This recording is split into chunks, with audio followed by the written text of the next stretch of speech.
call an event to do an event on police brutality and death in custody is because last year there was a young boy, Terrell. While the police were trying to arrest him, he sustained severe injuries, and a lot of us felt quite passionate about that, and we decided to have a look at this issue because when there are these incidents with police, we don't see anybody kind of held account for it. So we decided to hold an event to see what Labour, if it was to come into power, what they would do and how they would support victims' families. So we decided to call this meeting today, and we really appreciate our guest speakers. We've got Rashan Charles, who's the great uncle of Rashan Charles, who died last year. Rod was a former police detective himself, so we felt it was really important to have somebody who has experience from both sides. He's obviously lost somebody, a family member in the hands of the police, and he has experience in the force, so he can actually give us some insights into their policies, procedures, where he feels that the situation went quite badly. We've also got Marilyn Reed, Sarah Reed's mum.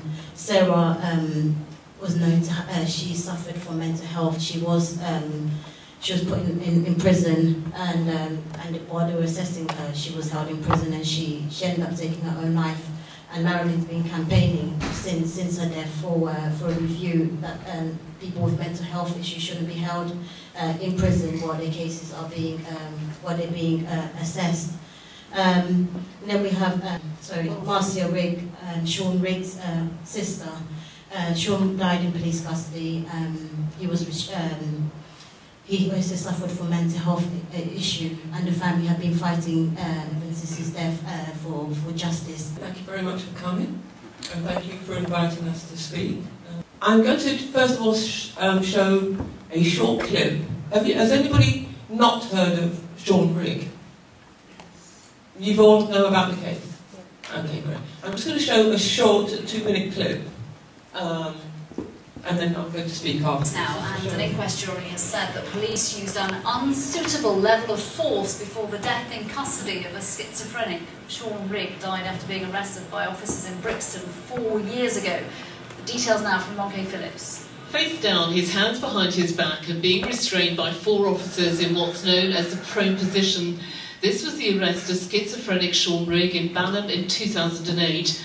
Today a jury used its narrative verdict to criticise the level of force used. Sean was a fit and healthy man who died less than an hour after being picked up by the police. Nothing will bring him back, but we want to know that justice will be done. We want to know that those responsible will be held to account. The inquest was shown CCTV images of the last moments of Sean Rigg's life. It was known he had mental health problems, but instead of being taken to a unit, he was driven to Brixton Police Station in the cage of a police van, and then left lying semi-conscious on the floor of a cage at the back of the station. It was more than 10 minutes before a doctor arrives. Soon after, Sean Rigg stops breathing altogether. He's pronounced dead later the same evening. We really thank the jury for delivering what we've known all along, and it's heartbreaking to know that Sean could have been saved, and Sean should really be alive today. Sean Rigg's family also condemned the Mental Health Authority, but their most damning criticism is aimed at the IPCC. We feel utterly let down by the Independent Police Complaints Commission's investigation into Sean's death, which was inadequate and obstructive from the start. Until it is fundamentally reformed, the IPCC will remain incapable of exposing the truth when people die in the police hands. The families say they'll now fight for the officers involved in their brother's arrest to be prosecuted. Ron Phillips, London Tonight, Southwark.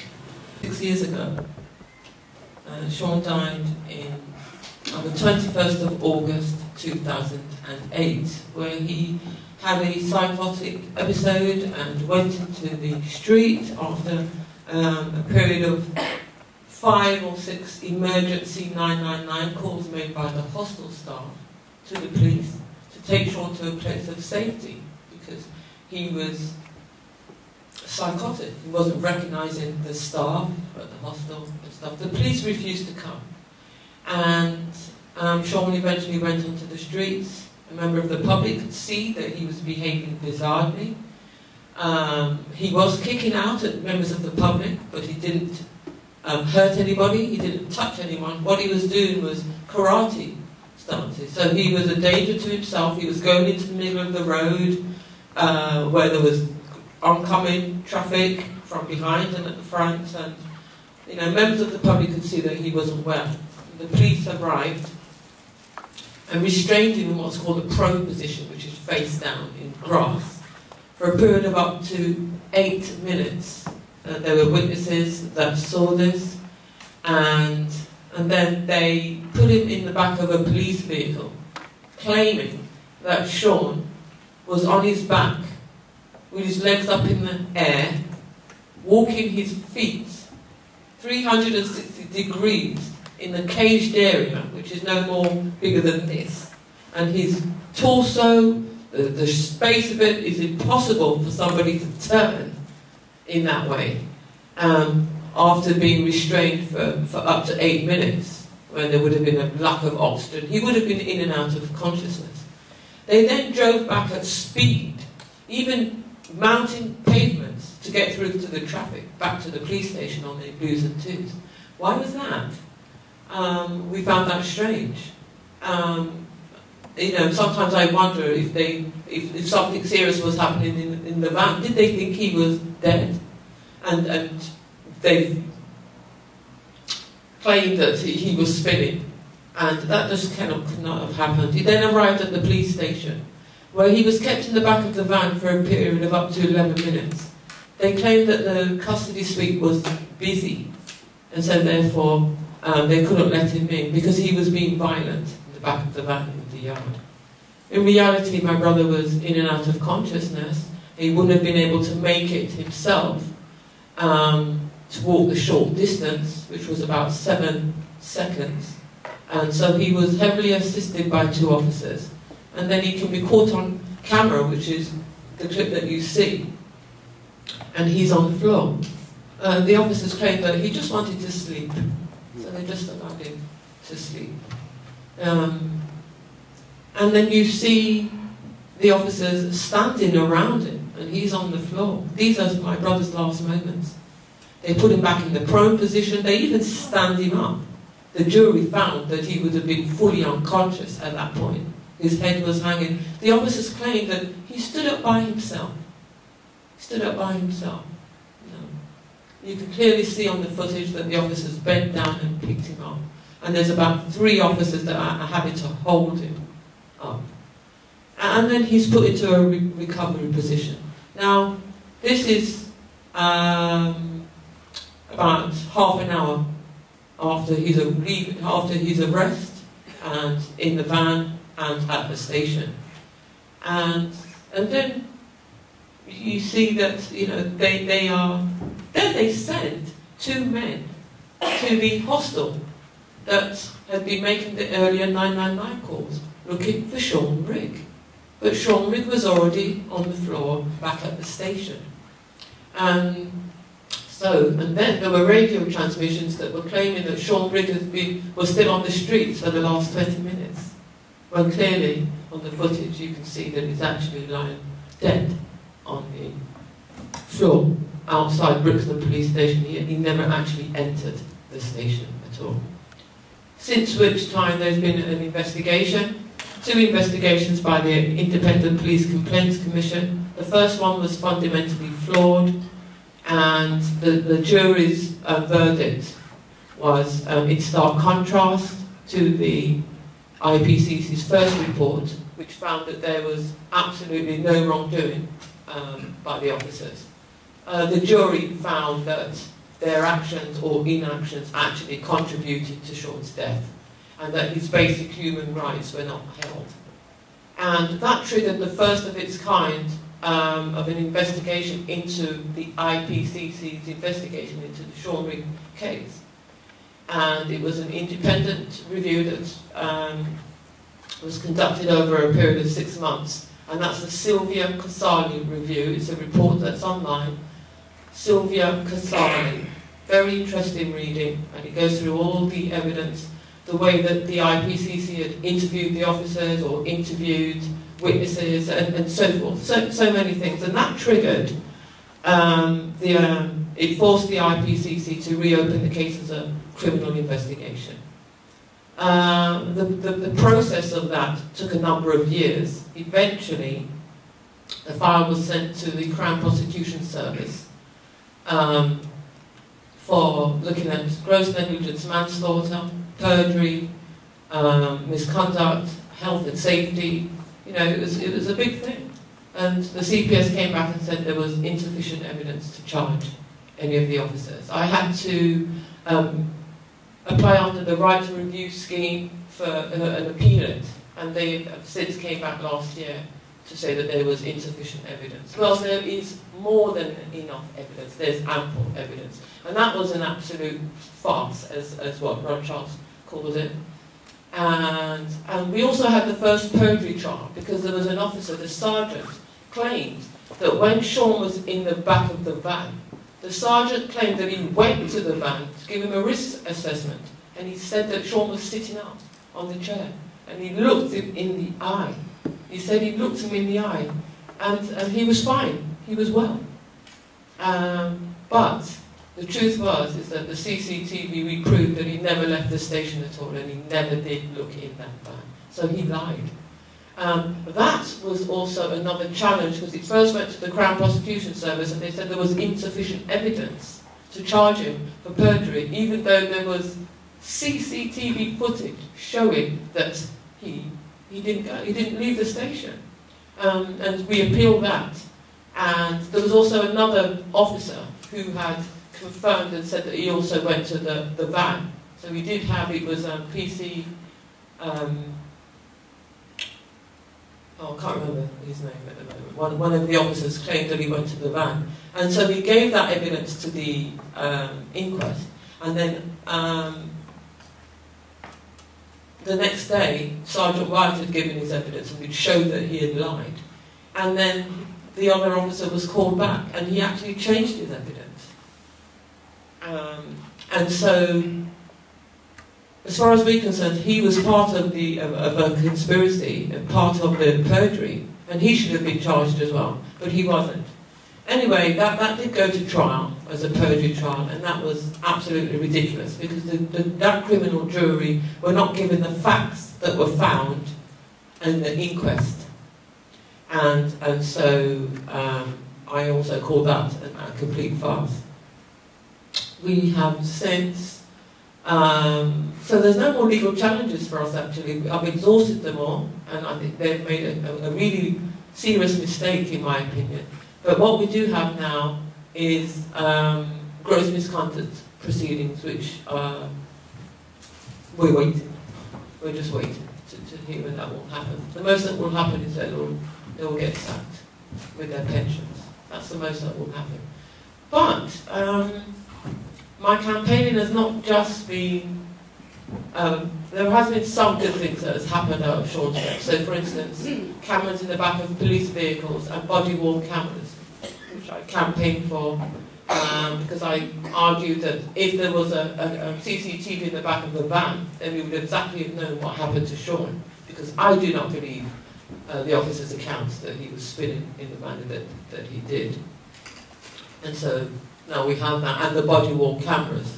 We do need to have that now national, and it should be that officers should be able to switch on and off the cameras themselves when it's convenient to them. They also follow the Angelini report, which was highly critical of the IPCC, again, and the way, the criminal justice system, and the way families are treated. And it was very critical. This Angelini, Angloni, I believe.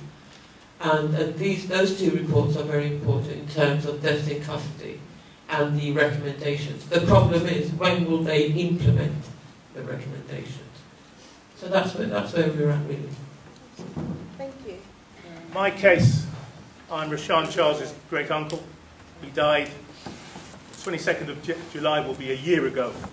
Thank you, Sam. Since it happened, within the last month, we've had an inquest play out in St Pancras Coroner's Court. Marcia's used that term I'm bandying around a lot, and I'm going to keep going with it because it's a farce, but let's be clear, the inquest started on the 4th of June.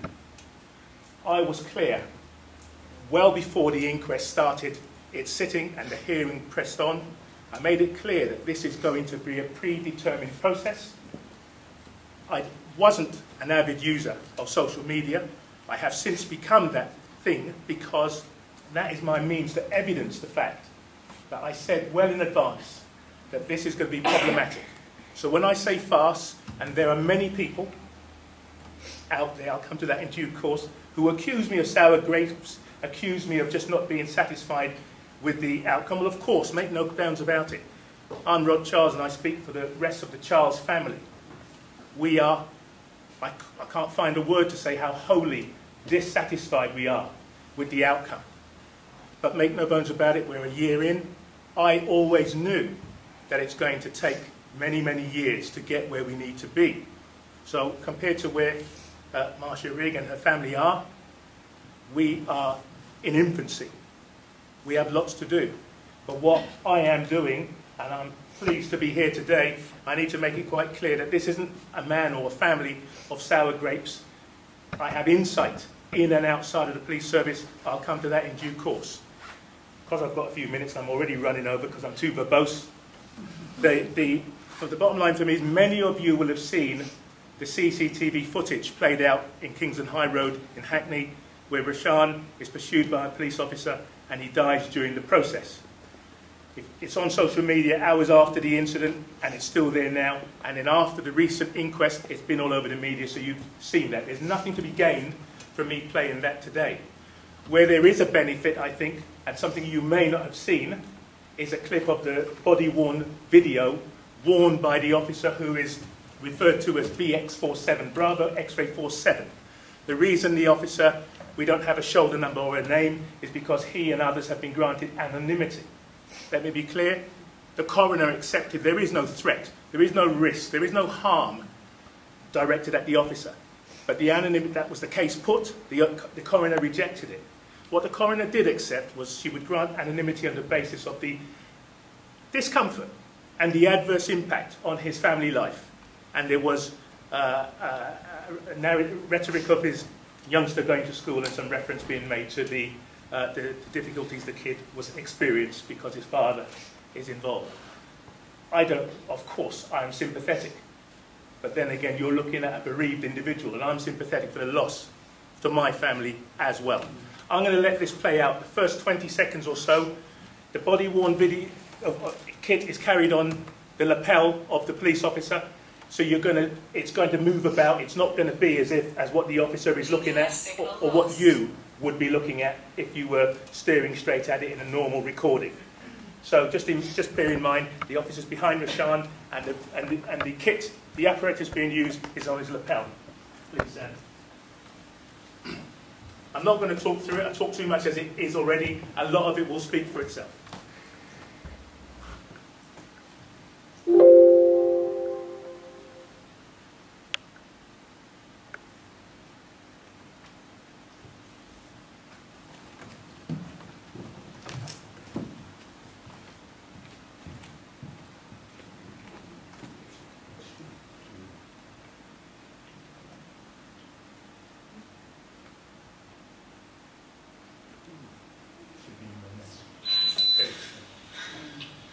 Spit it out. Spit it out. Spit it out. Spit it out.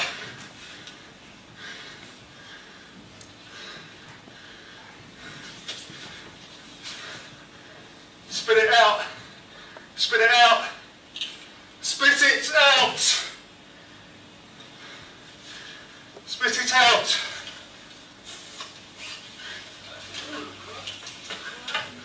Yeah. Relax yourself. Just relax. It's alright, it's alright, it's alright. Just relax. Just relax. Yeah, his hand. Just relax. Don't hurt him, it's alright. I'm not going to hurt him. It's alright, it's okay. Just relax. Alright. So then put that across, just relax. Yeah, yeah. Right, turn on your side, turn on your side. Turn on your side. He's got something in his mouth. Open your mouth. Open your mouth. Breathe, breathe, breathe. Open your mouth. Breathe. Right. Quick. He's just putting it on. It's alright, it's calm. No, he's not, he's not. Right. Breathe, breathe, breathe. Swallowed something. I think he swallowed something, yeah. What did you swallow?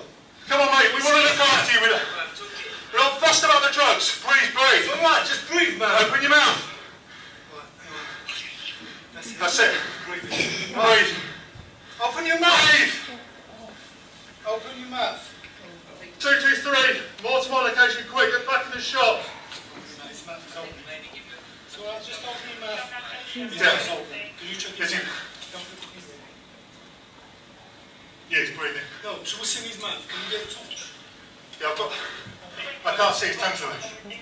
Just got a torch. I can't, his tongue's in the way. Camden. Just see if there's anything in there blocking his airways. Oh. Is his tongue there? Yeah. He hasn't swallowed his tongue, is it? No, his tongue's out here. He's trying to close his mouth. Can you give me something to put in his mouth? Because if he closes his mouth again... Sorry. Just get a bar of chocolate or something. No, right. He's breathing, he's breathing. He's breathing. Do you feel him breathing? Yeah. No, give me something smaller. Give me something just like that big, my fingers. Just breathe, man. Stop biting my fingers. Stop biting my fingers. I'm trying to help you. I'm trying to help you to stay breathing. Breathe, just breathe. Can you give me something? I know it's swallowed something. Get an ambulance. Call for an ambulance.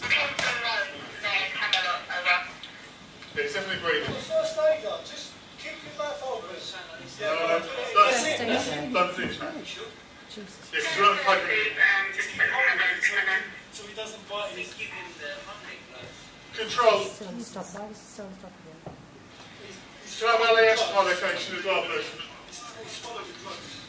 I don't know if he has, but... Holding his head, yes?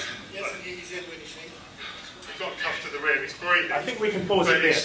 We can pause that there. I'm guilty of not giving the health warning to the audience, so I tender apologies for that. But then again, I did speak to Sandrine beforehand, and we did discuss it, and I'm aware, I know that you came here knowing what we were going to be talking about. It is emotive, it is harrowing, and it will lead itself to numerous questions. The CCTV footage that's played out in social media, I have watched thousands of times. I know I'm going to watch it many more thousands of times. I have 30 years policing experience. The role the officers performed here, I performed that role as a sergeant in 94 to 98. Since then I was promoted a couple of times. To make it quite clear, I'm retired 4 years ago this month. I am a fan, for obvious reasons, of the police service, which I spent the greater proportion of my life. Nothing has changed there. Nothing will change. But I have spent 30 years dealing with and making sure that I don't put a reverse gear in when it comes to dealing with what is right. This so happens to be my nephew. I retired 4 years ago. I've been doing a number of research. I've been a private investigator for 4 years. And these things preceded Rashan's death. Just to put it into context, he died a year ago this month. Okay, my PowerPoint is up. I'm going to wrap up now because maybe there'll be a number of questions. We can't live through 2.5 weeks in St Pancras Coroner's Court, the number of questions. I didn't miss a day. I was there, and Marcia, not a family member, but a very dear friend, she was there almost as much as me. I made it clear I have no confidence in the system because of the accidental verdict when you see this. That said, why did I attend? Because it's important for me to be able to say that I saw and I heard for myself. I don't need people to report third hand to me. I'm going forward and there is a lot to be done. You are the first wave, so to speak, of individuals. I'll be keen to have any feedback, any criticism. It matters not to me. I make it quite clear I'm a family member, human being like the rest of us, and I'm also a loyal former police officer, and I have many close colleagues. And I can tell you this, when the senior ranks are not making the right decisions, and I talk about the fact that it's going to damage community relations for generations, I make that quite clear. There are many frontline soldiers, frontline police officers. It's a late turn now. When I was doing the duty, it's a busy time of year, on a hot day like this. And there are a number of officers out there doing good work, superb duties. And they're doing it very well in difficult, challenging circumstances. Privileged to know that they're out there. But that does not mean there's not something wrong with the system. There's something significantly wrong which we have to deal with. And I'm going to make it what's left of my life to do so. If I just flip through and come to the next slide, please, Sam. Marcia talks about the Dame Elish Angioloni report. That's a fantastic document, 110 recommendations. I have no criticisms of it whatsoever. David Lammy, MP, last year, back end of last year, his review, an independent review into treatment of and outcome for black, Asian, minority ethnic individuals in the criminal justice system. These are fantastic documents, great recommendations. However, and I know there are people in the room, and the panel, and in the audience, and I don't want to offend you, so I say it again, they're great documents. But they're going, Rod Charles tells you, they're going to prove futile. They are not going to achieve a thing. And why I say that, it is not a criticism of the contributors to these documents, because they're fantastic. It's not a criticism of the authors. If we flick through, and I'll show you why, I tell you it's not going to prove of any use. Next slide, please. Is there a need for more? Rashan died last year. In 2015, 2 years before he died, I was a year out of service. I'd become an investigator, a researcher, and a writer. And part of my research for 50 years, looking back from 2015 to see what sorts of significant reports there are, and I found these. Rather than read them to you, I'll just put them on the, just click the next slide, please. And again, please. So as not to go in date, I didn't put them in date order.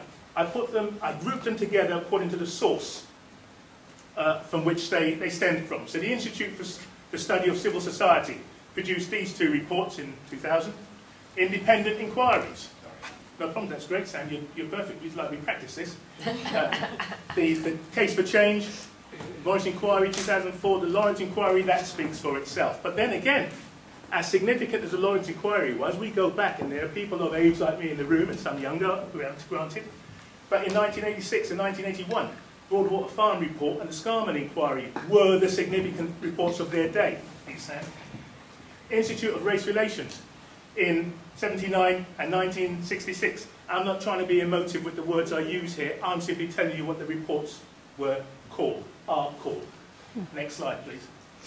Runnymede Trust, 2012, 2010, 2009, 2009. Next, please. The Metropolitan Police Authority has its own series of significant reports throughout these years. And again, please, we continue with the Met Police Authority. And again, please, we come to the Met Police with its series of significant reports.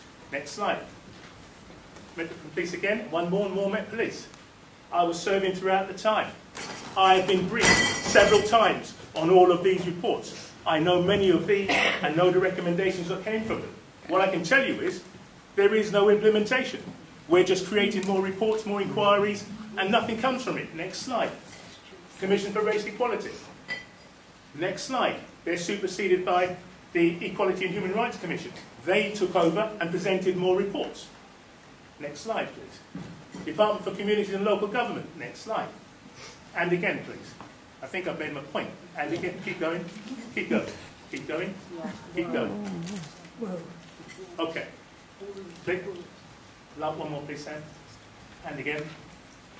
We come to this, the overarching, all of the 53 reports that I found during my sole research. Yet I could cast a net amongst yourselves, and you would be able to say to me that I missed certain things, I have no doubt. I would have missed some reports. I would have missed some recommendations. But These are the significant legislations that override them. We know about them, but are they being truly implemented? Next slide, please. I summarise it like this. I make it quite clear, so David Lammy is not being slandered here, neither is Dame Elise Angioloni. Their reports are fantastic, but so were the other reports I've shown you today over the last 50 years. There's scores of inquiries, research, inspections, uncovering, highlighting, signposting causes and potential causes of failed police relations. That is why I will take it upon myself, because I'm a former serving police officer. I'm a citizen just as you, born and bred in Islington and grew up in Hackney myself. And I can tell you that until the police stops and shifts from the quick fix strategies that they're adopting and start looking at wholesale, holistic approaches, we're going backward. We're not going forward in terms of community relations. CCTV, body-worn footage, there's nothing wrong with them.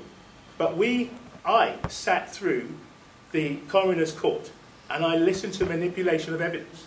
I watched footage, I listened to implausible evidence. Then I listened to Mary Elizabeth Hassel, the coroner, accept the evidence. I'm running over time, I'll tell you this. The reason I can challenge it, because the officers, the two officers who gave the independent evidence, supposed independent evidence as use of force, well, I know them. Mr. Ian Reed, Mr. Martin Graves, Constable and Sergeant respectively. It's not about rank. I retired as a Chief Inspector. I was indirectly managing those people over the years. I have no truck with those individuals. Public order ran through my veins. Territorial Support Group is the role that Bravo X-Ray 47 performed. I was a Territorial Support Group Sergeant. Then I became an Inspector, so I was responsible for delivering and designing the training for the Territorial Support Group throughout the Met Police. I don't stand there to fabricate it, I tell you facts. Then I became a Chief Inspector, and then I was responsible for deploying those officers to deal with far more significant and challenging incidents than Rashan. My nephew did not lead an exemplary lifestyle, let me be clear about it. But what you don't see in any of the footage, you see nil violence. You see a modicum of resistance. And I will be charitable, and I will say you see high obstruction. But I never have asked myself, in the time that I've watched the footage here and in my time in service, I've never asked myself, what would I do in those circumstances? The questions I've asked myself is, what did I do in those circumstances? I've lost count the number of people I've had to chase. Old man now, don't ask me to run after anyone now, but back in my day, chasing suspects, it's routine policing. I'm not saying it's easy, but it is routine policing. People trying to discard substances, again, that's part and parcel of the territory. A throat hold, a combat throw over using a neck hold is not going to reverse peristalsis. If somebody is going to swallow something, there is nothing you're going to do, applying throat holds, etc., that's going to bring it up. Absolutely. I will wind up now because there may be questions. There also are numerous questions in court. Why I stand here is because I'm in a very interesting position. I know the tactics. I train the tactics. I use the tactics. Bravo X-Ray 47 is using a tactic which is a multiple officer tactic. You cannot achieve that on your own. You cannot control a person's limbs, you cannot stabilize their head, and then you cannot apply the pressure points to say, spit it out, etc., assuming the person can spit it out. I could go on and on. I know I've run over. Sandrine, I thank you for your time. You're welcome. And I thank you for your time. Thank you for being here. Thank you.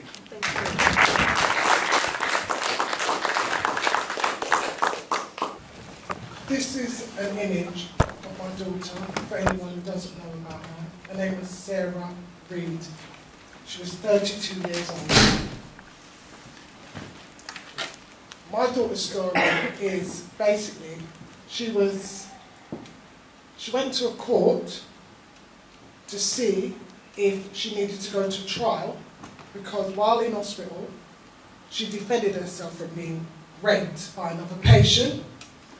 And instead of her being less than 9 stone and the man that tried to rape her being arrested or questioned, and he was a white male, by the way, and I'm not prejudiced because she's biracial, she was charged with causing actual bodily harm, and this happened on a ward in South East London, Maudsley Hospital.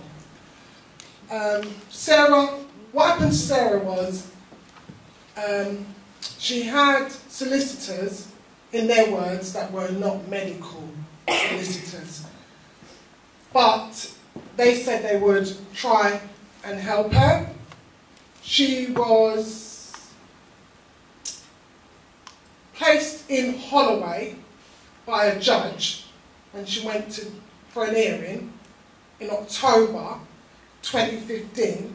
The judge had decided that even though the actual bodily harm happened on a mental ward in the South East London hospital, and there was evidence that she had tried to prevent herself from being raped, that it was in her interest and the government's interest to place her in jail to have psychiatrist reports to see if she would be fit to go to trial to defend herself from preventing another patient on the mixed ward from assaulting her. And the man was a lot older than her, because I spoke to her before she died.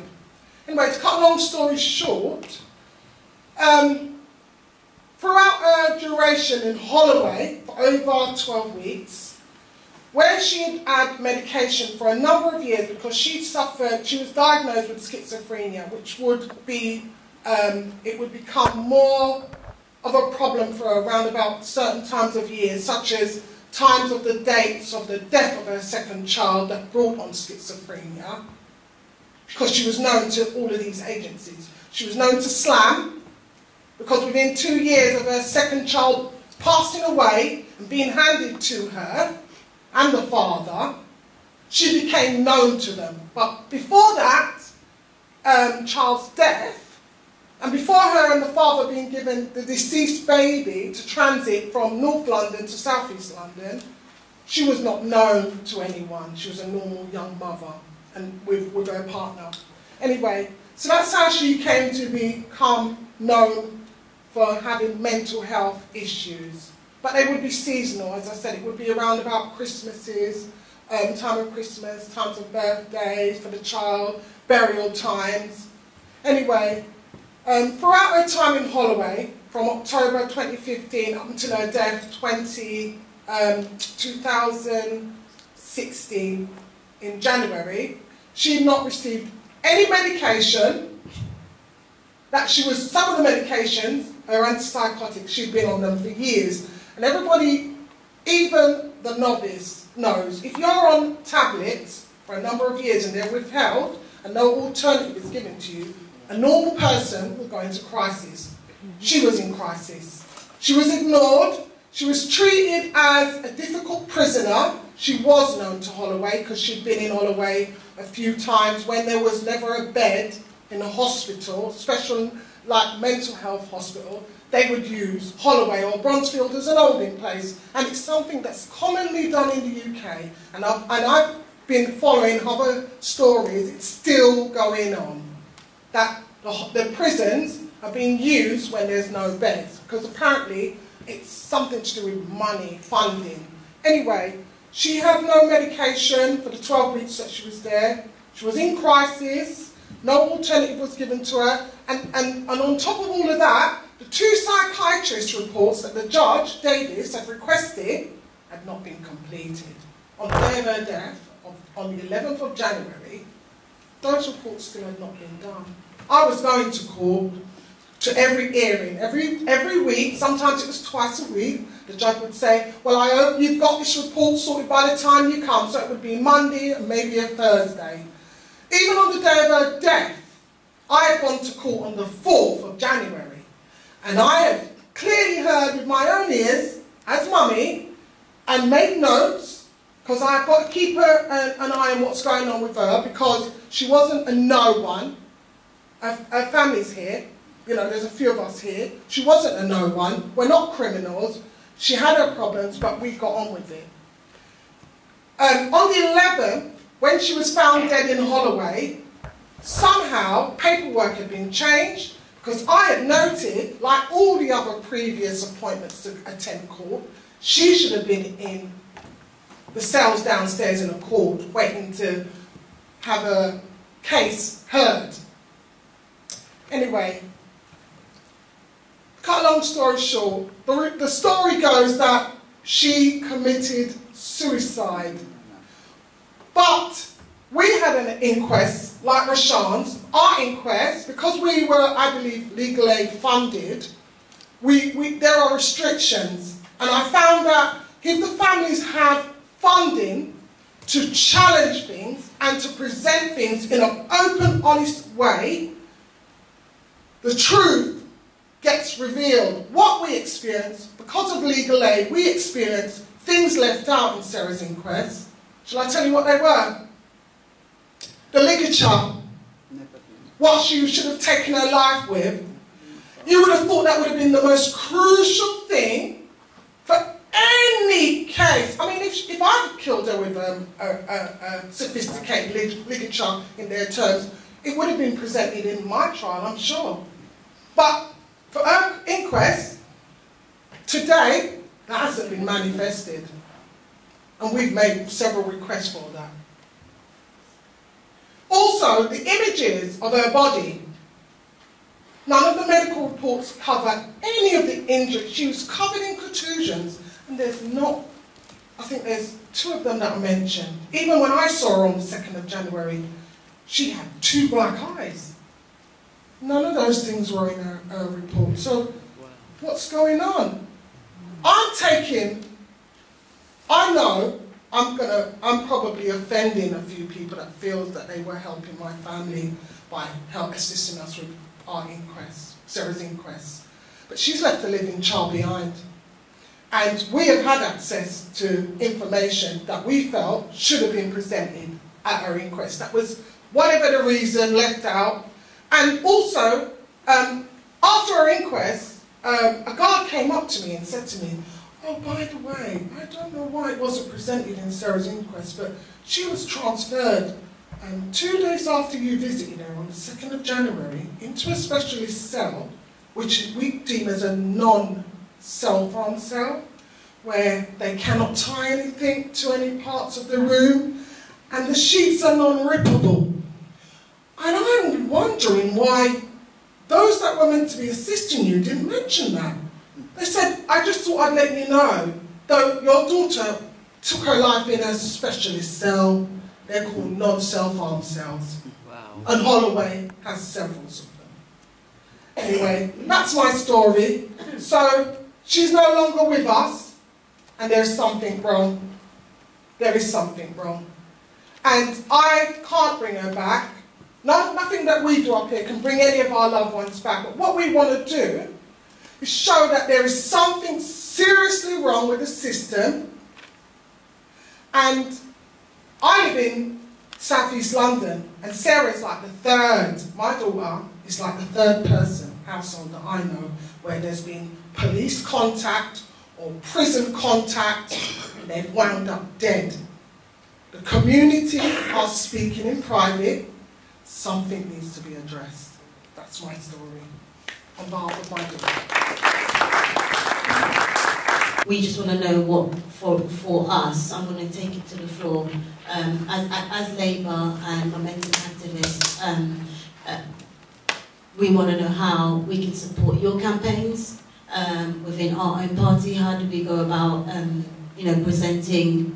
We need you guys to tell us what to do so that we can ensure that Labour policies are we try and influence Labour policies in a way that we can make significant changes for these sort of cases. So, I'm here. First of all, I wouldn't have pushed for this event to have taken place if this is not something I cared about or I didn't feel like people in our community care about. So we need you guys to direct us.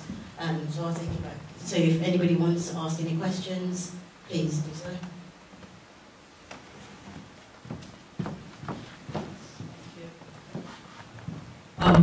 Thank you very much for sharing your grief with us, and it's horrific. And the film that you showed of Rashan being arrested was, I mean, I know things like that happened, and I know from 20 years ago in Kentish Town we had someone called Kebba Job, I don't know if you ever heard of him.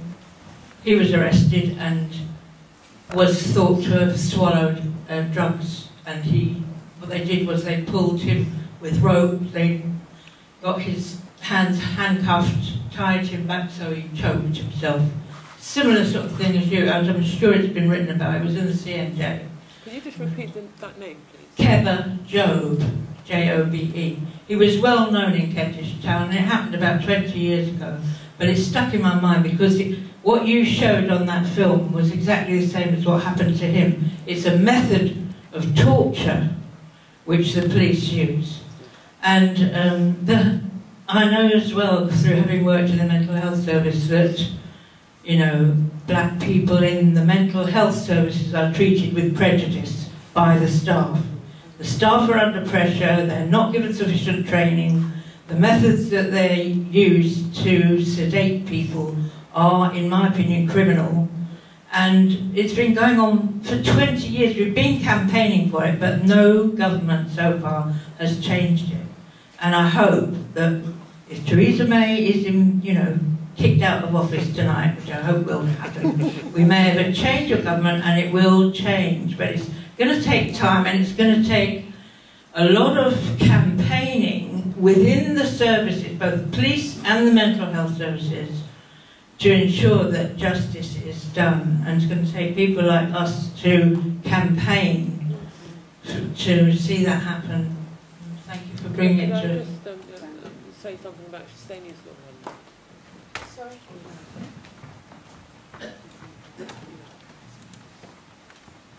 Thank you very much for sharing that. There was recently a bit of good news where a bill has now gone through the House of Commons, which is called Stani's Law. It is after the death of Osalene Lewis, who died in a mental health setting under SLAM. Again, my mom was SLAM as well. Sean was under SLAM. At the Bethlehem, where, because they call police officers onto mental health settings. They have no right to be on a mental health at a hospital. What on earth are police doing there? They do it all the time. Yeah.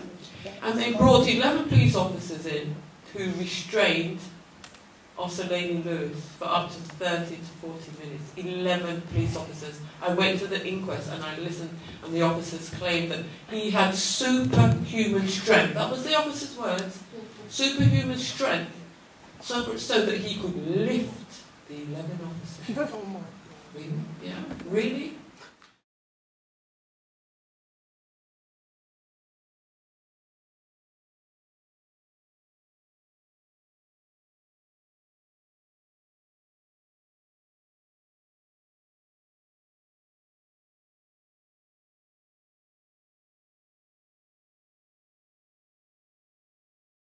Nothing's happened. Nobody was charged.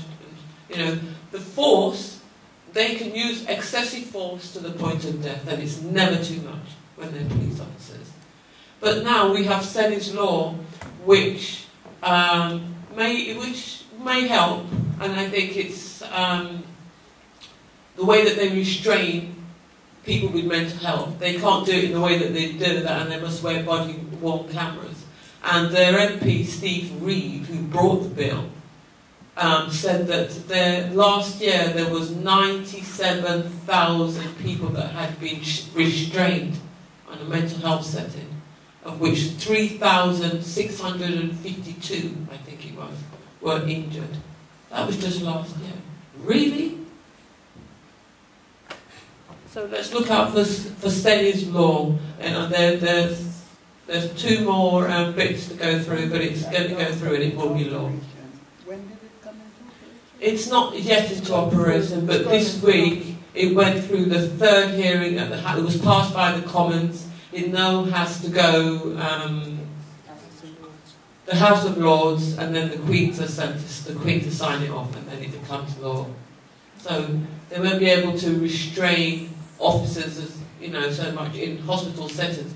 But what about the officers that are on the street or they're in the shop? Thing with the hospitals, when they cannot subdue a patient, they call the police. That is common across the board. And not only it shouldn't be done. No. And when the police arrive, what I've noticed is that the officers, the mental health staff stand away.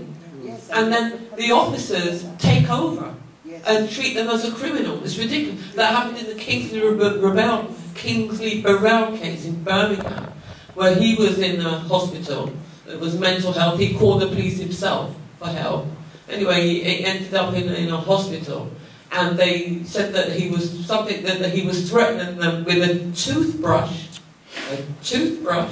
And they brought dogs into that hospital and restrained Kingsley Burrell where he died. His head had been covered with a blanket. They called the police. The staff are calling the police. It shouldn't be allowed. Why are the staff calling the police? It shouldn't be allowed. Because it's a mental place. You should have a way of subduing your patients without the police. Exactly. You've got medication. So why are you calling the police to deal with patients? They have no right on a mental health. They've done it right across the board. Once the police are called, it is incumbent upon them to respond to the call. The reason why they're being called is because there is inadequate training, there's inadequate funding, there's a whole range of inadequacies. And my wife is in the National Health Service, I'm not here to pillory the National Health Service. I'm talking about inadequate funding, inadequate training though. I mean, when I worked in West London, I spent an inordinate amount of time in West Middlesex Hospital. They've got a fantastic mental health wing. But you ask yourself, well, why am I there? I was managing a number of teams, but I went there with panels and also deploying officers there. Where we have a significant difficulty here is because you must find the funding, you must find the training, and you must make the staff adequate to contain their own units. But I think that it's common sense. A person knows not to sit on somebody for X amount of minutes because they're going to die. I come to the next bit here. Sorry, the police are dealing with some people who are unwell as if they are criminals. And that is the problem. The problem is the police are highly trained. When you've got 11 officers, and even if they're not trained to the level of BX47, who was a territorial support group at the highest level, when you've got that individual so highly trained, you've got all officers have a level of training. It does take a number of people to restrain people. But we could talk about Roger Sylvester. We could talk about a whole range of other cases. I know I regularly talk about your dear brother. It does take numbers to contain people, but they are doing things significantly wrong, make no bones about it. What I don't do, and I was last Monday, again, taking a fair bit of flack from on both sides. I think there's some police officers who think I shouldn't be saying what I'm saying, and members of the public thinking I shouldn't be saying what I'm saying. But as far as I'm concerned, I stand by, and if I wouldn't be pursuing this path if I wasn't absolutely sure. You are absolutely right. Police don't have a role there. Police may have a role with someone on the pavement and then get them safely to a place of safety, as they call it. But once you're in a place of safety, why are you calling the police there? Because the individuals there are not capable, they're not trained. Even instances where the police are assisting with the administration or with handling of medication, they have no role in that whatsoever. I've seen it myself. I've seen officers go forward and staff taking a backward step. Whereas the officers have been brought in, firstly, they shouldn't be there, and secondly, when they arrive there, they are there. They are there. No. They are there. But I'm talking about there are liquid sedatives that they will administer as well, and the officers are assisting with that. They shouldn't be there, but even if they do, they can't say we're not coming when they get there. They should be able to stand by, prevent a breach of the peace. That's the best they should be doing, and let the staff continue on. But it doesn't work that way, and the problem is significant because the system is flawed. But we're not going to deal with the system by coming at it like that. We're going to deal with the system. No, but the police should have more common sense. Absolutely right. Because you get to a situation, you come to a madhouse, people are here, you know this is a mental hospital, you're called, you come and you see a situation and they're explaining to you, this patient is uncontrollable. And rather than say to them, but they're in here because they're uncontrollable. So you deal with them. I'm not going to take them out. You take them out and put them in prison. You're absolutely right. I think that's sickening. It's disgusting. Sarah did experience that in her lifetime. Many times they took her out of the hospital. The police were called and they take her to another floor. Many times they took she's my in the right granddaughter place. out of Marsley. It's just, to me, I've been following deaths in police custody since Joy Gardner happened a long time ago. And there's been many other cases, Harry Stanley in Tomlinson. Of course, it seems a really common occurrence, and to me the problem seems to do with is institutionalised racism, but also problems with the justice and court system. And if we have a nephew of an ex-police officer who can go to court and they still can say that's an accidental verdict, when it clearly wasn't, and you have the, you're fortunate enough to know the inside of the law, the other side of it. For me, there's a serious case of reparation that needs to happen in this country, and I believe that some of the problems we have now, particularly with young black youth and knife crime, is to do with how they perceive themselves in society, that they believe that they're low social status based on how they're treated by society, how black people. How can cases come to court and vital pieces of evidence be completely missed out that would obviously change the verdict? And what can be done to kind of campaign to try, because I don't believe this would happen to white communities. I know a lot of deaths happen to white people in custody. I think 2/3 of the stats are. However, this is quite different, quite distinct. What do you think needs to happen to get some collective justice and reparation for all family members? I wanted to say, I think we should have something external. I believe the United Kingdom needs a body that's in Europe, external, that has the power to come in and have a look, other than the human rights courts. Because I know they send commissioners in, but what I feel, and I've noticed, it's like we're in this goldfish bowl. And when you try to buck against it, instead of it, we being allowed, like, to put in certain things that are really relevant, you're shut down. And for us, we found the legal aid is used as a weapon, if you are granted it, which is wrong. And then if you do manage to go through that loophole where legal aid will allow you to submit certain things, your lawyers go funny on you. Because everything's connected to the bar, and everything goes, when you look at the setup of everything, like the coroner's court, the courts, where the families want to get justice, or the coroner's courts where the families want to get justice, it's all connected to the MOJ. So whether people are connected or not, the head man is Ministry of Justice and Ministry of Defence. Where'd you go? It's all under one roof. So I think we need something independent, that if families feel like Rashan's case, we've got evidence here, come on, if it walks like a duck, it is a duck. You can't tell people with their own eyes that what you're seeing and what you're hearing is not right. We need something. You see, there's no place to go for accountability. And I think that's why things have been rife. Because there's no accountability, they don't answer to no one, so it's a law unto themselves. And it's wrong. And that's what I feel. I think we need something external and something independent that they have to give an account to. Yeah, I think that's right. It has to be independent. You can't look to them. No, separate it's not from going to be them. It has to be us. There's no justice. There's just us. And recognise. Yeah. So we need to unite together, which we are doing. We need to share our stories. We need to tell our stories as well and expose our stories. Because, believe it or not, a lot of people do not know about these deaths. No. I mean, a lot of people know it now because of the platform of social media. But a lot of people did not know. It needs to be a public outcry. Yeah? It is a national scandal. How do you have an outcry when the people shut you down? You have to send it out yourself. She was dead for 7 days before we had any. Everybody said, we are told by the Home Office not to touch the family. So don't tell me, they didn't want to hear about it. And that's why it's important that the families must come together and share our stories and show the pattern. How do you do it? We're doing it. It will take a while, but we're doing it. It's happening. We're doing it now. We're doing it. So in October, we're part of the United Families and Friends campaign, which is a coalition of families whose loved ones have died in state custody. That's police, mental health, immigration, and prisons. And it's 20 years this year. We're going to be having a conference on October the 26th.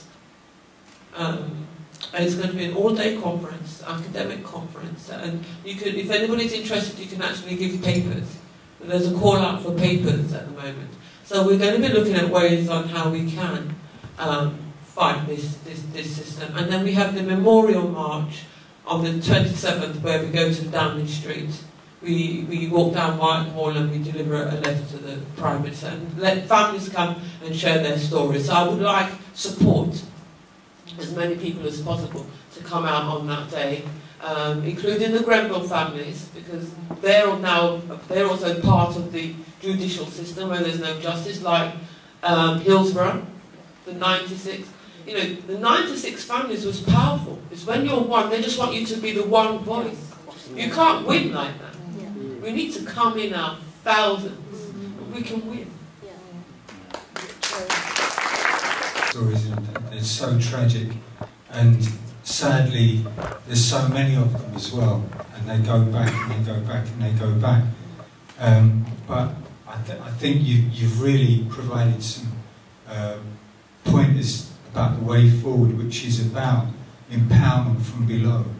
And if Jeremy Corbyn, I'm a great supporter of Jeremy Corbyn, so most people in this room, and the slogan for the many, not the few. We have to embed that into power structures so that for instance, the so-called Independent Police Complaints Commission, they are truly independent and they're truly made up of people elected from below, and it's same for other structures, and that there's true democratic control. And you're dead right, we're knocking our head against a brick wall on so many things when it comes to ordinary people. But you know, I was looking at child sexual abuse, and I went onto a forum about police officers that were told to hand in their notebooks in the 80s and 90s, where they were shutting them down because they were reaching they were investigating important people, and they shut them down. But some of them kept their notebooks.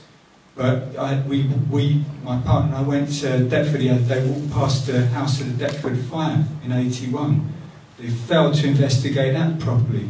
So I think, you know, let's hope, I take my hat off to you for what you're doing, and you know, I hope we can support you when we get not when, but now, and when we get a Labour government, and hold them to their word. Part of, you know, this structure that keeps England in order. And with the police and the jails and the police stations, they're all under this one particular umbrella. Just like with the independent police, whatever, they're still under this umbrella. And I find, because this is all in this one area, this one hat for all of the different departments, there is room for manipulation, which I've experienced, and families that I've come across that have experienced.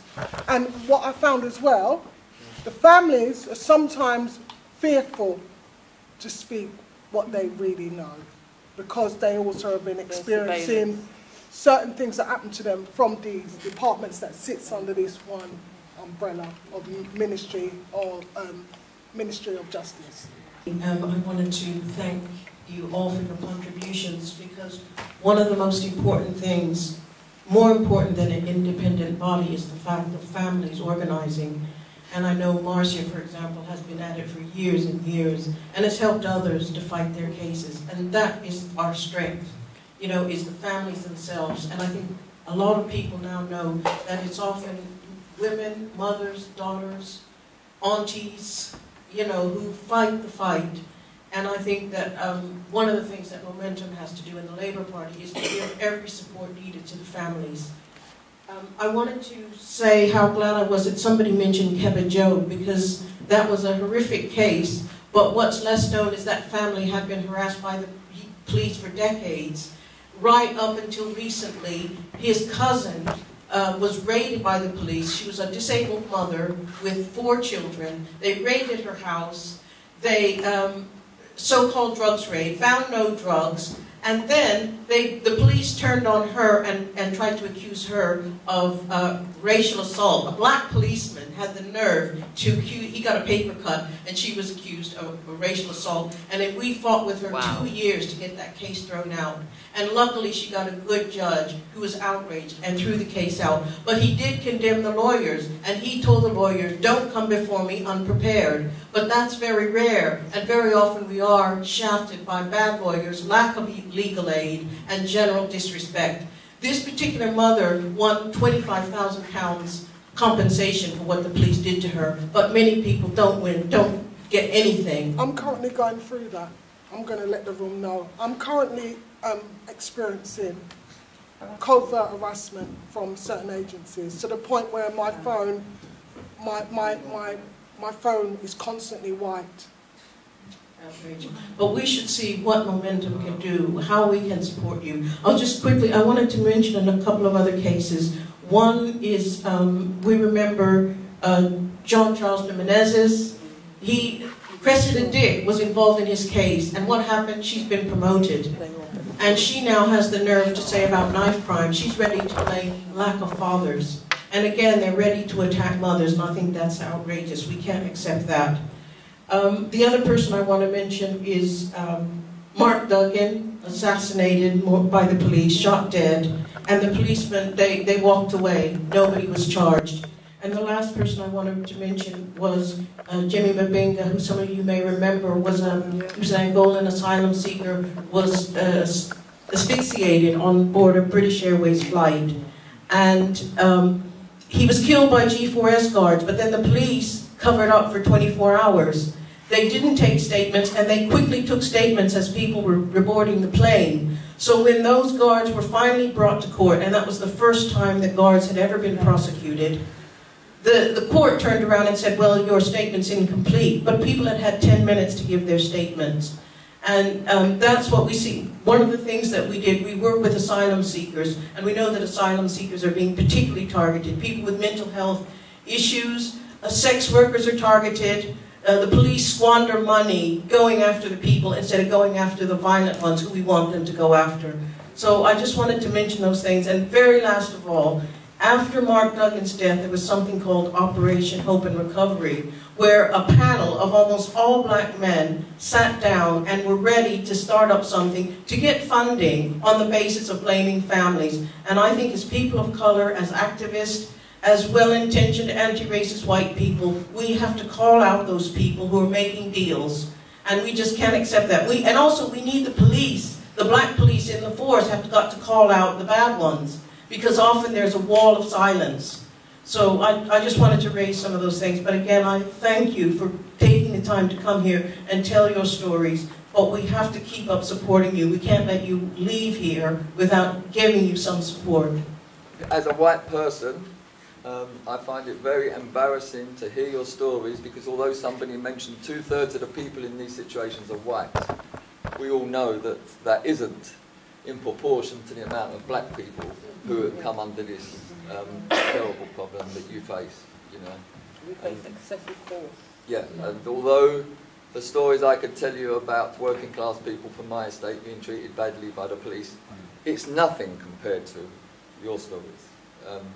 My question is, how much support have you got from our politicians, particularly Labour politicians, in your quest?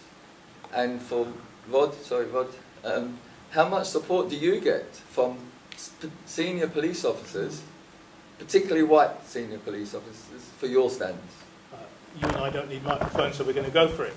In terms of the members of the Parliament, I met with Meg Hillier, who covers the constituency where Rashan's house is, and also with Diane Abbott as the Shadow Home Secretary. I would say that they've been very helpful in the meetings that I had, and had a joint meeting with them, and they've followed up a number of times. Of course, I would want more, but I'm not here to criticise them because they have given the family support, and at times, even when I was deeply into the inquest process and preparing, reading reams and reams of disclosure, getting ready for the case, emails came through from both Meg Hilliard's office and Diane Abbott. So I'm thankful for that. But I make it quite clear, this case is infancy. It's a year on the 22nd of July. I haven't even begun to do the things that I intend to do. I said before the inquest sat that it's predetermined. I say it's a farce. It was a farce. And the accidental verdict offends me, but it hasn't put me off because everything I had planned to do, I'm going to go ahead and do it. I've had 3 weeks out because I had to go to court for 3 weeks to deal with stuff. In terms of the police service, I'm not coming in here as an apologist. You see, I see that the police needs a fundamental change. I was in it from 1984 until 2014. Make no bones about it. I know a lot of people within the service who will say favourable things about me, and some who won't do. Some who won't do it for two reasons. One, because when I was dealing with difficulties or had to make difficult decisions, I made those decisions. And if it had, and on occasion, culminated in the dismissal of officers.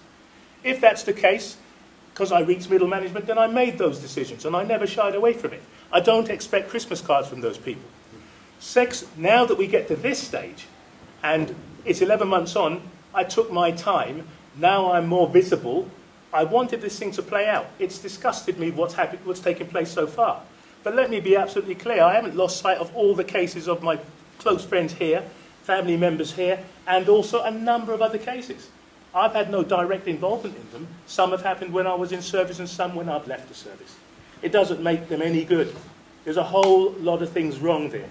In terms of your questions about senior officers, what's notable is so far there hasn't been a senior officer who's put themselves forward as a spokesperson, whether you notice that or not. It hasn't occurred. I'm poised, but the time will come. What's ironic is whoever they pitch up, I'm going to know that individual. I look forward to a meeting or a discussion like this with those people to thrash it out. What I won't do is short-term, you won't hear me on Nick Ferrari or any other sort of program like that because those individuals have their agendas, quite frankly. That's my take. And what they will do is cut me and dump me when they don't like the route I'm going on.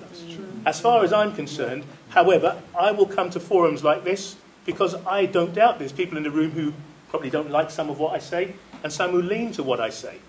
But I make no apologies. I'm not coming here to try to offend or to try to bond. I'm coming here to get you to work with us to deal with what's right. There's no questions what's happening in these cases. There's absolutely no questions what's happening in mine. But we're not here just talking about our cases. There are dozens of others. Significant number of cases. And what we need to do, we need to turn it inside out. Now, I talk about any time, and I went to other meetings and people turn, because the moment I say anything favourable about police, it can be misinterpreted. So I don't want to just rehash the same thing again. I'm telling you that there is something disgusting, there's something wrong, significantly wrong within the governing bodies of the police service, no question. We have to be careful, though, that if we then try to lambaste every single officer, then that does become problematic. That's all I'm saying, because 4 years ago, I was in the service. If we go back 4 years and you lambaste it, you'd be saying, well, Rod Charles is a disgusting person. And I would say, well, actually, I'm here trying my best.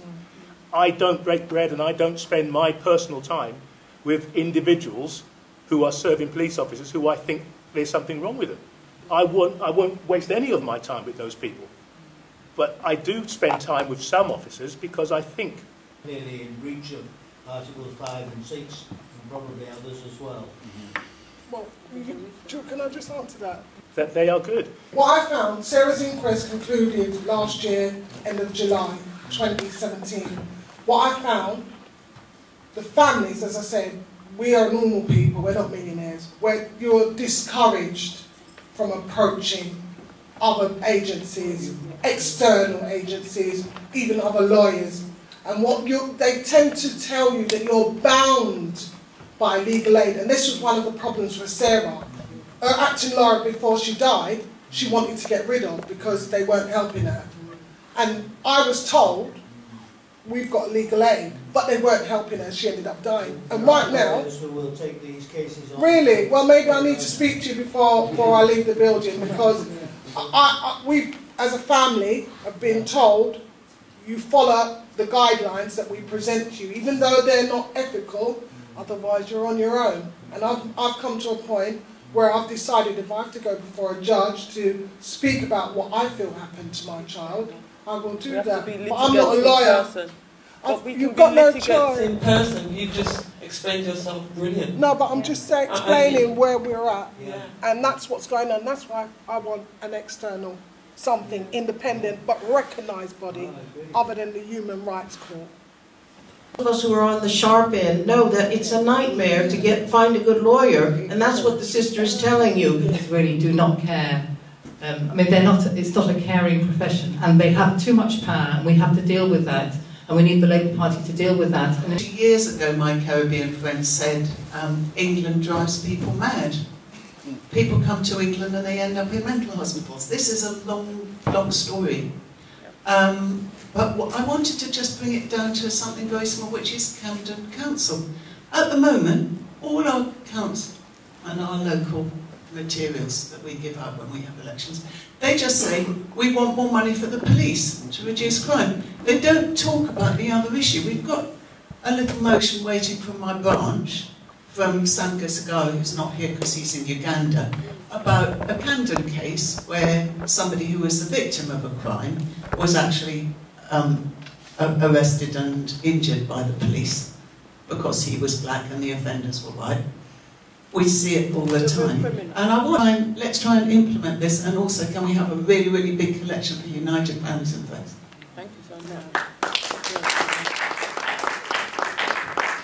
The things that I'm quite keenly focused on is institutional racism going on in the health service and in psychiatry. There's a quite critical documentary that came out from Channel 4 earlier this year about the experiences of black people in the NHS, particularly around mental health, and it showed that I think you're around 8 times or more than 8 times more likely to be diagnosed with a mental health issue if you are black. What that doesn't show is that the key issue there is diagnosis, not necessarily that you are experiencing a mental health issue.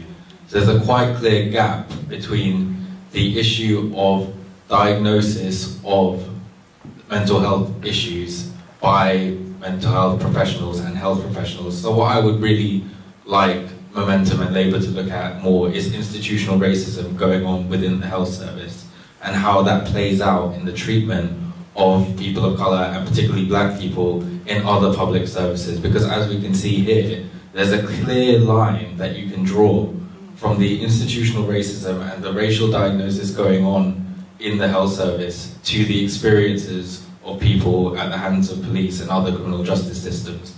So I really want not only to get the panel's thoughts on that, but also for Labour and Momentum to look at that much more clearly. On Friday, I went to a funeral of a Kenyan woman who was a service user of my project. She had been ill for a long time. She had renal dialysis 3 times a week. She had bad kidneys, she had a bad heart, and she had diabetes. But it was being monitored, it was being maintained through her GP and through the nursing home that we got her into. However, when she finished her dialysis it was a month ago, on the Friday, she didn't feel well, so the ambulance that brought her home, she said to them, can you take me back to A&E, I don't feel well. So they took her back to A&E. A&E said, there's nothing wrong with you, discharged her. Within an hour of discharge, she died. Yeah. Now, when I went to the coroner's office to try and find out, a discharge summary, find out what the hospital staff said about why they discharged her, the coroner said, people die all the time, it's not important. Can I just ask her age? She was 68. She wasn't old, she wasn't young. But the point is, for a coroner to say that to me on the phone, knowing that I'm not a relative but, you know, an interested party, said people die all the time, it's not important. It's prejudice. There's nothing else. And you've got to call out corruption, prejudice. People can't get away with that. But see, the family haven't got the means. You know, they're a Kenyan family, they don't speak English well, they don't know which lawyers to go to, etc. They need help, they need advocacy. All these sorts of things need to be dealt with in the community, and the community is losing funding because we've had all our funding withdrawn in these organisations that support people like that, you know? So it's all part of the campaigning that the Labour Party should be doing, that's all. We would like, if we have a son or daughter that is mentally ill, we would like the state to take care of them and make them safe. If someone's naughty and they're arrested, we expect them to live. Yeah? We expect them to live. So the only way is, you know, there has to be a fundamental change. Now, I'm not thinking that this government is ever going to do that change. I think you know, and I'm going to say this because I'm in momentum, our best hope is a person that's fought for the communities, our communities, and working class and black communities, is Corbyn and the people associated with them. They're the people that have the track record, and they're our best hope. But when we work together, and it's our children, it's our brothers and sisters, we win. Grenfell shows that. We will win in Grenfell. We'll win for you as well, and we'll win with Corbyn. Your experience, like so many other relatives of victims in this situation. All valid recommendations. What is tending to happen is a new broom comes in, and then they get a blank sheet of paper and start to go from scratch. And you think, well, why? Because all the information is... I think with like Jeremy, John McDonald, Diane, all been campaigning on these issues so long. And in some way, we've got to get to the heart of new sorts of systems to investigate those deaths, where the families such as yourself, you know, are playing a leading role in that. And it might be the case, you know, that you want to look at justice in a neighbourhood sort of way, so that friends and relatives can participate in those. But also on the national stage, you know, what do we do about all this? And I don't know whether it's, you know, you hope for the kind of government you want to see, but a government that will involve bereaved families in trying to sort out a way of dealing with all the problems that exist on that level, particularly, you know, death in custody, in police stations, in hospitals. Going forward, from my perspective, each individual family has campaigns running, but under the umbrella of UFFC.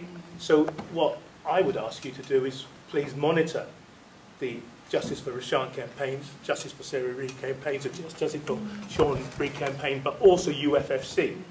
And just please follow us, monitor what we're doing, because a lot of the information comes from there. People, we as families, the United Families and Friends campaign, the families are collectively coming together. What we need to be doing is looking at our patterns in each of the cases.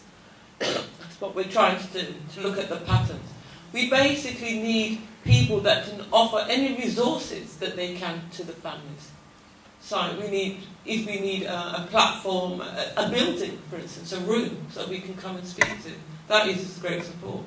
Photocopying or printing, or you know, putting a database together, or anything that your skills can bring is what we need.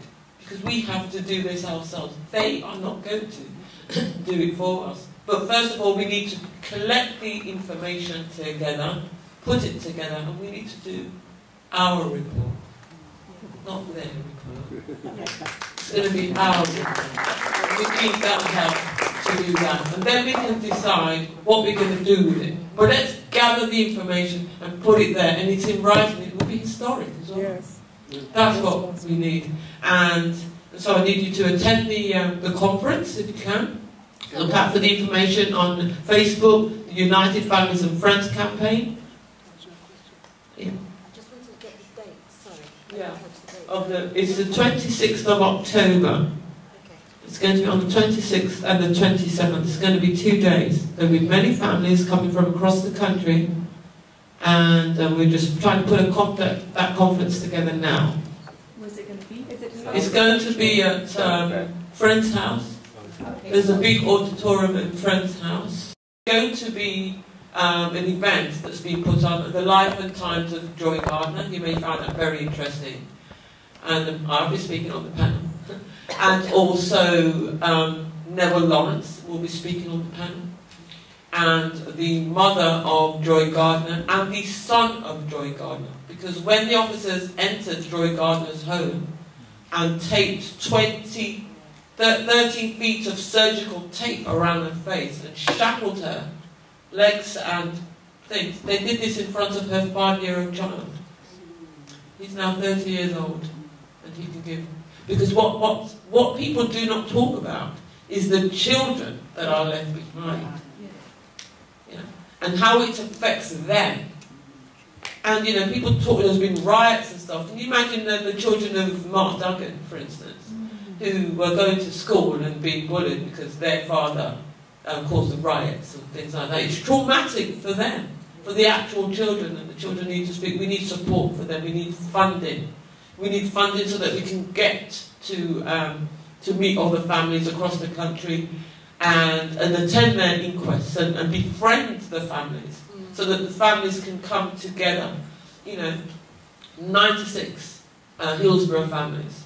We've met those.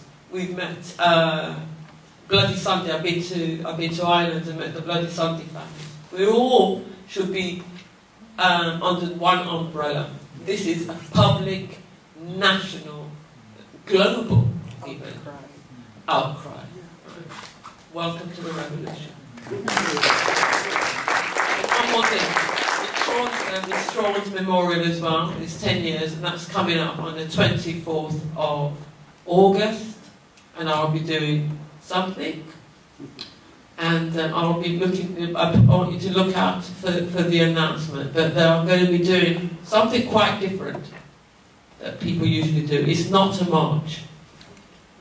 Another thing we need is counselling. The families need counselling because we're traumatised. Yeah. The police get all of this. Yeah, they do. With the Federation, we get zero. Yeah. Zero. We've got Well, nothing. you're black. What do you expect? Not just black. We're not all black. Not just black. Very All of us. Yeah. And they kill. I mean, recently, they were on the news yesterday, there was the death of Terry Smith, the young and white man, with mental health issues, and it is horrific. Push for counselling. You don't just automatically get it. You got to go for it yourself. Yeah. It's not given. But we should we should automatically have receive the option. traumatic and counselling. Yeah, because it's not available. No, and the children as well. And the children, they're losing their fathers and their uncles and their brothers. You know what's happening? We're grieving, and we're just left indefinitely. These are practical things that we can do now. Yes. You know, alongside challenging this. Unjust system.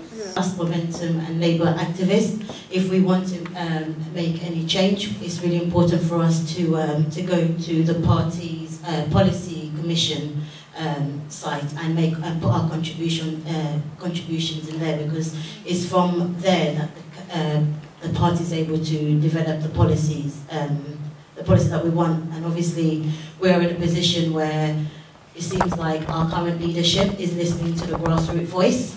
So let's all go up there and let's all go online and try and submit some of the ideas that you've raised with us today. We know that obviously the families need financial resources, so that's something obviously we must campaign for, legal aid to support the families. Mental health is something that has not just been brought up here, it's been brought up, we're fighting for public in terms of what's going on with the knife, the children, the kids with the knives, etc. on the street, we're asking for a public health approach. So we know that mental health is a major issue. So this is something, obviously, again, we can fight for more resources for mental health. So we can put these suggestions out there for the party to take into consideration. We obviously know that black people appear to be disproportionately affected by police. Are disproportionately affected by police brutality. So we need to keep raising those cases, and we have to keep fighting and highlighting the cases that you guys have all brought up today. Can I ask for one more thing? Sure. I would like, and I'd love it to be called Rigg's Law. I would like Labour to look at the eradication of prone restraint. Is that possible? I want the eradication of prone restraint, because prone restraint kills. That's very, very important. So there's no prone restraint, and they should look at more at de-escalation of other manners where they can de-escalate a situation. A person shouldn't have to die. Is it prone, P-R-O-N-E, the eradication of that, and possibly hog-tie position as well. I'd like the eradication of it, and called Rigg's Law.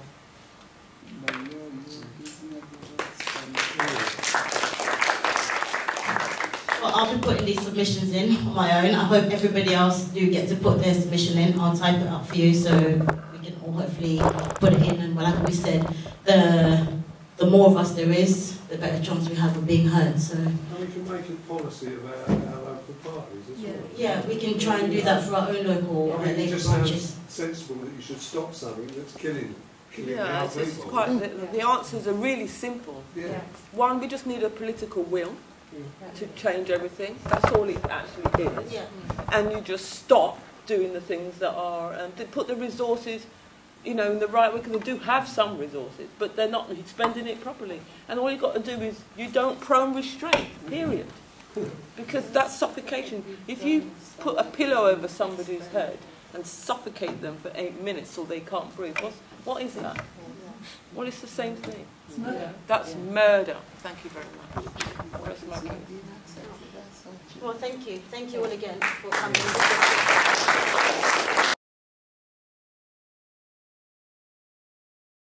20-year-old died shortly after he was restrained inside a shop in Hackney last year. An inquest found he died because he had swallowed a package of chemicals which blocked his airway.